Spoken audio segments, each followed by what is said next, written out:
Hello student, मैं एकता Singhal class 11th का chapter 1 करा रही हूँ आज, समुच्चय। ध्यान से समझिएगा। करनी है आपको वस्तुओं या पदों के सुपरिभाषित संग्रह को या समूह को क्या कहते हैं? समुच्चय। तो ये आपको लर्न करना है। हेलो स्टूडेंट, मैं एकता सिंघल क्लास 11th का चैप्टर 1 लेकर आई हूँ आज। इसे समझिएगा। चैप्टर का नाम है समुच्चय। समुच्चय में आपको सबसे पहले इसकी डेफिनेशन लर्न करनी है। डेफिनेशन है इसकी, वस्तुओं या पदों के सुपरिभाषित संग्रह को समुच्चय कहते हैं। ठीक है, वे सभी वस्तुएं या संख्याएं जो इस संग्रह से संबंधित हैं अथवा इस समुच्चय को बनाती हैं, इसके अवयव या सदस्य कहलाती हैं। ये आपको डेफिनेशन अपनी नोटबुक में नोट करनी है। जैसे अंग्रेजी वर्णमाला में प्रयुक्त सभी स्वरों का क्या होता है? समुच्चय। भारत के सभी प्रमुख नगरों का एक समुच्चय बन जाता है। उत्तर प्रदेश के सभी जनपद का समुच्चय। समुच्चय के अवयव व संकेतक। किसी समुच्चय को लिखते समय हम समुच्चय के संकलित या संग्रहित वस्तुओं को किस में रखते हैं? हम मझला कोष्ठक होता है, एक छोटा कोष्ठक होता है, एक मझला होता है और एक बड़ा कोष्ठक होता है। तो हमें किस में रखना है? मझले कोष्ठक में। इसका हम प्रयोग करते हैं किसके लिए? समुच्चय के लिए। ठीक है, जैसे नीचे बना रखा है ये समुच्चय।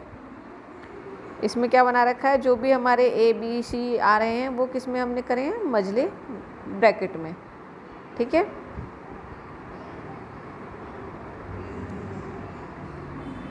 कुछ आपको दे रखे हैं महत्वपूर्ण समुच्चय। पहला है प्राकृतिक संख्याएं। ये आपको पता होना चाहिए। प्राकृतिक संख्याओं का समुच्चय किससे रिप्रेजेंट करते हैं हम? n से। n इज इक्वल टू प्राकृतिक संख्या कौन कौन सी होती हैं? 1 2 3 4। ये सब क्या होती हैं? प्राकृतिक संख्याएं। ये भी पूछे जा सकता है, प्राकृतिक संख्याओं का समुच्चय लिखिए।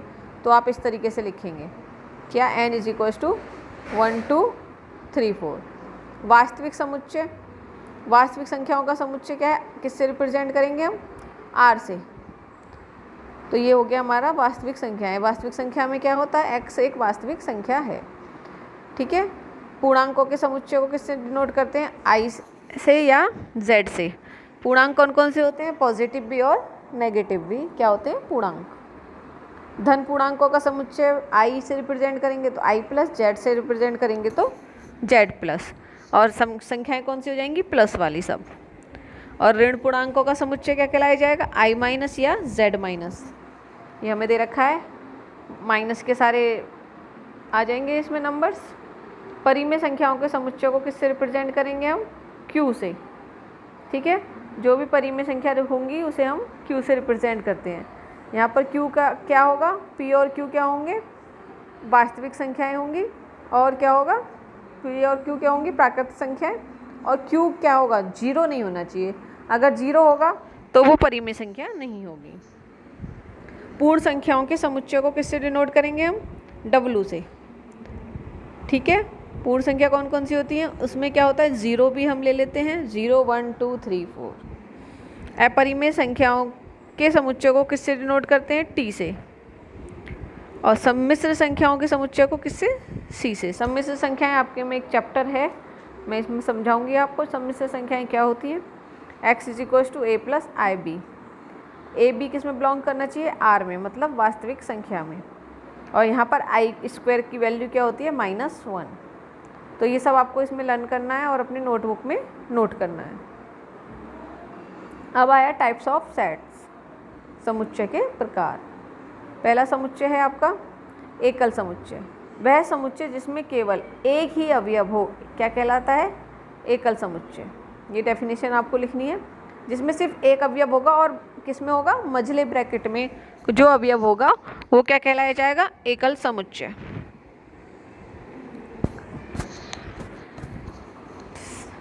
सेकंड समुच्चय है रिक्त समुच्चय। वह समुच्चय जिसमें कोई भी अवयव ना हो। वह समुच्चय जिसमें कोई भी अवयव ना हो रिक्त समुच्चय कहलाता है। जैसे इसमें क्या है? ब्रैकेट है लेकिन इसमें कोई अवयव नहीं है, तो ये क्या हो गया? रिक्त समुच्चय। और इसे किससे रिप्रेजेंट करते हैं? फाई से। जहाँ फाई लिखा होगा वो क्या होगा? रिक्त समुच्चय।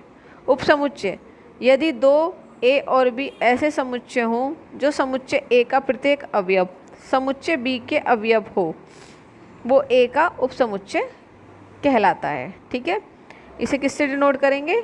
ए उपसमुच्चय है किसका? बी का। ठीक है, इसे ए उपसमुच्चय है बी का पढ़ा जाएगा। ठीक है ना।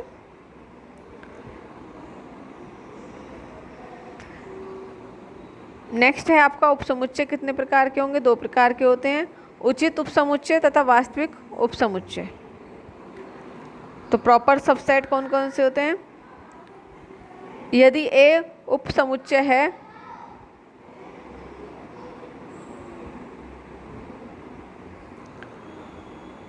यदि ए उपसमुच्चय है बी का और बी में कम से कम एक अवयव ऐसा हो जो ए में नहीं है, तो ए को बी का उचित उपसमुच्चय कहते हैं। जैसे हमें एग्जाम्पल दे रखा है यहाँ पर, ए इज इक्वल्स टू 1 2 और बी इज इक्वल्स टू 1 2 3। तो 1 और 2 किस में हैं? बी में हैं, तो ए बी का उपसमुच्चय है। और बी तथा इस तथ्य को क्या है, किससे निरूपित करेंगे? ए उपसमुच्चय ऑफ बी। ठीक है, ए उचित उपसमुच्चय कहलाया जाएगा किसका? बी का। और बी को समुच्चय ए का क्या कहते हैं? अधि उपसमुच्चय। इस बात का ध्यान रखिएगा। जैसे ए तो क्या हुआ इसका? उचित उपसमुच्चय, और बी को समुच्चय ए का अधि समुच्चय कहते हैं। तो इसे हम कैसे डिनोट करेंगे? B subset of A. Next है आपका विषम उपसमुच्चय। कोई समुच्चय ए किसी समुच्चय बी का विषम उपसमुच्चय कहलाता है यदि समुच्चय ए के सभी अवयव बिल्कुल वही हों जो कि समुच्चय बी के अवयव हैं। ठीक है, ये डेफिनेशन आपको लर्न करनी है। फोर्थ है हमारा समान समुच्चय, इक्वल सेट। इसमें क्या होंगे? 2 समुच्चय क्या होंगे? समान होंगे, उसके अवयव एक ही हों तो क्या कहलाए जाएंगे? वो समान समुच्चय। नेक्स्ट आपका समुच्चय है तुल्य समुच्चय। 2 समुच्चयों में यदि दोनों समुच्चय के अवयवों की संख्या क्या हो? बराबर होगी, तो वो क्या कहलाए जाएंगे? तुल्य समुच्चय, इक्विवेलेंट सेट्स। जैसे एग्जाम्पल में दे रखा है ए इज इक्वल्स टू 1 3 5 और B is equals to 1 B C. तो ये दोनों की संख्या क्या है? बराबर है, 3 3। तो क्या हो गया? तुल्य समुच्चय। और 2 समान समुच्चय तुल्य समुच्चय होते हैं, परंतु 2 तुल्य समुच्चय जरूरी नहीं है कि समान समुच्चय हो। इक्वल सेट जरूरी नहीं है हो। नेक्स्ट है फाइनाइट सेट, परिमित समुच्चय। वह समुच्चय जिसमें अवयवों की संख्या निश्चित अर्थात जिनकी गिनती हो सके, उन्हें क्या कहेंगे? परिमित समुच्चय। जैसे यहाँ पर क्या है, एग्जाम्पल दे रखा है हमें परिमित समुच्चय का। ये देखिएगा 1 2 3 4 8 12। तो इसमें समुच्चय के अवयव कितने हैं? 6। तो जिनकी गिनती की जाएगी वो क्या होंगे? परिमित समुच्चय, मतलब कुछ लिमिट होगी, वहाँ है परिमित समुच्चय। अनंत समुच्चय और अपरिमित समुच्चय वो होते हैं जिनकी गिनती नहीं की जा सके, मतलब सीमित ना हो या अनंत हो, जो गिनी ना जा सके, उसे क्या कहेंगे? अपरिमित समुच्चय। तो जो गिनी जा सकती है संख्याएं वो होती हैं परिमित समुच्चय, और जो नहीं गिनी जा सकती है समुच्चय संख्याएं वो हैं आपके परिमित समुच्चय। जैसे धन पूर्णांकों का समुच्चय क्या होता है? i प्लस या z प्लस किसी से भी आप रिप्रेजेंट कर सकते हैं। तो क्या हो जाएगा? 1 2 3 4 5। नेक्स्ट है आपका समुच्चयों का समुच्चय। यदि समुच्चय का प्रत्येक अवयव स्वयं एक समुच्चय हो तब समुच्चय को समुच्चय का समुच्चय कहते हैं। ठीक है, यदि समुच्चय का प्रत्येक अवयव उसमें क्या हो? वो भी समुच्चय हो, तो उसे क्या कहते हैं? समुच्चय का समुच्चय। जैसे एग्जाम्पल है, देखिए ये हमें समुच्चय बना रखा है, उसमें समुच्चय भी दे रखे हैं, 2 समुच्चय बना हुआ है, फिर 2 3 समुच्चय बना हुआ है। तो ये क्या है? समुच्चयों का समुच्चय। नेक्स्ट है आपका घात समुच्चय, पावर सेट। किसी दिए हुए समुच्चय ए के सभी उपसमुच्चयों के समुच्चय को क्या कहते हैं? घात समुच्चय। जैसे हमें कोई दे रखा है, एग्जाम्पल से समझिएगा। जैसे एक समुच्चय दे रखा है हमें ए क्या है? 1 2 3। तब समुच्चय ए के उपसमुच्चय हमें निकालने होंगे। सबसे पहला उपसमुच्चय क्या होता है 5, फिर पहले का उपसमुच्चय बनाएंगे हम 1 2 3। पहले तो दो तीनों का हमने अलग अलग बना दिया, फिर 2 का बनाएंगे 1 2 1 3 2 3। फिर नेक्स्ट है हमारा 3 का बनाएंगे, 3 का एक ही बनेगा 1 2 3। इस तरीके से हम सारे क्या बना लेंगे, उपसमुच्चय बना लेंगे, समुच्चय। फिर हम उनकी काउंटिंग करेंगे तो वो क्या किससे रिप्रेजेंट करेंगे हम, पी ए से। ठीक है, तो P A is equals to क्या हो गया, इसे पूरे समुच्चय में लिख लेंगे तो पी ए हमारा ये आ गया। ठीक है ना, तो ये क्या होता है पावर सेट, घात समुच्चय। नेक्स्ट है हमारा सम्मिश्र समुच्चय। सम्मिश्र समुच्चय में होता है एक ऐसा बड़े से बड़ा समुच्चय यू, यूनिवर्सल सेट, जिसमें दिया हुआ विचारणीय समुच्चय ए एक उप समुच्चय हो। इसे अक्षर किससे रिप्रेजेंट करते हैं हम, यू से। सम्मिश्र समुच्चय जैसे हमने एग्जाम्पल में देखिएगा, आप ए इज इक्वल्स टू दे रखा है हमें 1 2 3 और बी इज इक्वल्स टू दे रखा है हमें बी इज इक्वल्स टू 2 3 4।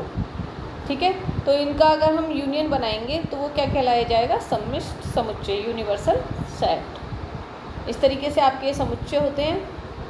मैंने सब प्रकार के समुच्चय आपको समझा दिए हैं और इसके बाद मैं एक एक्सरसाइज समझाऊंगी, उससे आपका क्लियर हो जाएगा सारा।